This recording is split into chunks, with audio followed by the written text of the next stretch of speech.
మంచి ఉద్దేశంతో skill development corporation ఏర్పాటు చేసి దగ్గరగా రాష్ట్రంలో 40 సెంటర్లు పెట్టి సెంటర్కి దగ్గరగా 500 కోట్ల రూపాయలు ఇచ్చి 3.5 లక్షల మందికి నాకున్న సమాచారం మేరకు ట్రైనింగ్ ఇచ్చి దాంట్లో దగ్గరగా 2.5 లక్షల మందికి ఉద్యోగ అవకాశాల కల్పన చేయడం జరిగిందనేది నాకున్న సమాచారం అధ్యక్ష.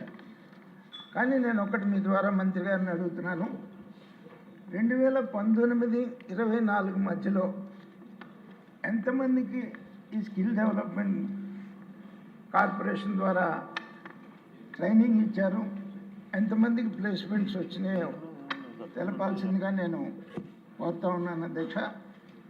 ఇంకొకటి సంతోషకరమైనటువంటి విషయం ఏంటంటే 2024 తర్వాత మరి మంత్రి గారు ఇచ్చినటువంటి సమాచారం ప్రకారం మరి national skill development corporation placements 35 to 45% మధ్యలో ఉంటే ఇప్పటికీ 50% పైన మన రాష్ట్రంలో ప్లేస్మెంట్స్ మరి ఉన్నందుకు మంత్రి గారికి వారి కృషికి ధన్యవాదాలు తెలియజేస్తున్నాను అధ్యక్ష.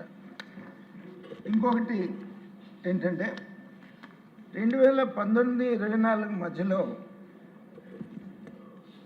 ఈ స్కిల్ డెవలప్మెంట్ యూనివర్సిటీస్ 2 యూనివర్సిటీస్ ఏర్పాటు చేస్తామని చెప్పేసి ఒక టీంని ఏర్పాటు చేసి దగ్గర ఒరిస్సా, ఉత్తరప్రదేశ్, హర్యానా, రాజస్థాన్ ఇంకా కొన్ని రాష్ట్రాలు ఈ టీములు తిరిగి ప్రజాధనాన్ని వృధా చేశారా తప్ప మరి యూనివర్సిటీలు ఏర్పాటు చేశారా లేదా అనేది నేను మీ ద్వారా మంత్రి గారిని అడుగుతున్నాను అధ్యక్ష.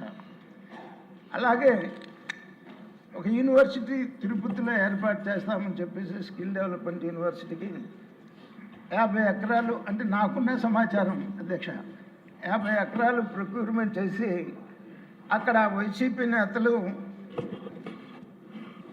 రియల్ ఎస్టేట్ వ్యాపారం చేసుకున్నారే తప్ప యూనివర్సిటీ రాలేదు. ప్రస్తుతానికి మనం ఏమన్నా యూనివర్సిటీ ఏర్పాటు చేసేటువంటి ఆలోచన ఉందా అని మీ ద్వారా నేను మంత్రి గారిని అడుగుతున్నాను అధ్యక్ష.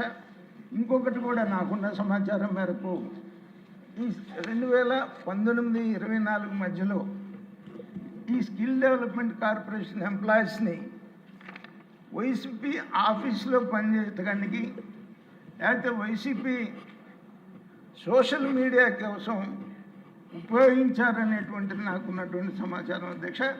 దాని మీద ఏమన్నా ఎంక్వైరీ జరిపిస్తారని చెప్పేసి మీ ద్వారా నేను మంత్రి గారిని కోరుతున్నాను. వర్ల కుమార్ రాజా గారు. అధ్యక్ష, ముందుగా మంత్రి గారికి అభినందనలు తెలియజేస్తున్నా అధ్యక్ష. అధికారం వచ్చిన 20 నెలల్లోనే బ్రహ్మాండంగా